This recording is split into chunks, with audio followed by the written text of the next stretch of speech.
കണവ് ദേ ഇതുപോലെ തോരൻ വെച്ച് നോക്കിയിട്ടുണ്ടോ? ഇല്ലെങ്കിൽ ഇതൊന്ന് ട്രൈ ചെയ്ത് നോക്കണേ.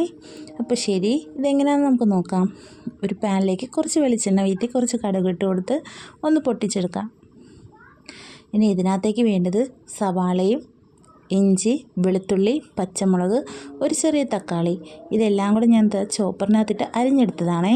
അപ്പോൾ ഈ അരിഞ്ഞെടുത്തതും കൂടെ നമുക്ക് ഇതിനകത്തേക്ക് ചേർത്ത് കൊടുക്കാം. ഇനി കുറച്ച് ഉപ്പും കൂടെ ചേർത്തിട്ട് നല്ലതുപോലെ ഒന്ന് വഴറ്റിയെടുക്കണം. ഇത് കണ്ടോ, കണവയുടെ തലയും അതിൻ്റെ ആ വാൽ ഭാഗമല്ലേ അതും കൂടെ ചേർത്തിട്ട് ഞാൻ നല്ലപോലെ ചെറുതായിട്ട് അരിഞ്ഞെടുത്തതാണ്. ഈ അരിഞ്ഞെടുത്തതും കൂടെ നമുക്ക് ഇതിനകത്തേക്ക് ചേർത്ത് കൊടുക്കാം.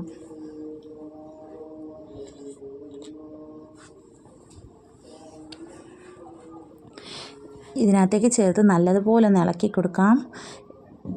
കുറച്ച് കറിവേപ്പിലയും കൂടി ഇട്ട് കൊടുത്ത് ഒന്നും കൂടെ ഒന്ന് ഇളക്കിയതിന് ശേഷം അടച്ച് വെച്ചിട്ട് ഇതിനകത്തുള്ള വെള്ളം മൊത്തം വറ്റി വരുന്നിടം വരെ ഒന്ന് വെയിറ്റ് ചെയ്യാം. വെള്ളം മൊത്തം വറ്റി വന്നിട്ടുണ്ട്. ഇനി ഇതിനകത്തേക്ക് നമുക്ക് മഞ്ഞൾപ്പൊടിയും ഗരം മസാലയുടെ പൊടിയും ഇട്ട് കൊടുക്കാം.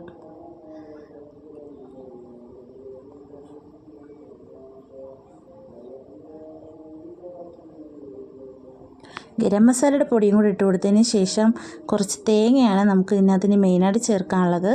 ആ തേങ്ങയും കൂടെ ചേർത്ത് കൊടുക്കാം. മഞ്ഞൾപ്പൊടിയും ഗരം മസാലയും ഇട്ട് നല്ലതുപോലെ ഇതുപോലെ ഒന്ന് ഇളക്കിയെടുക്കണം.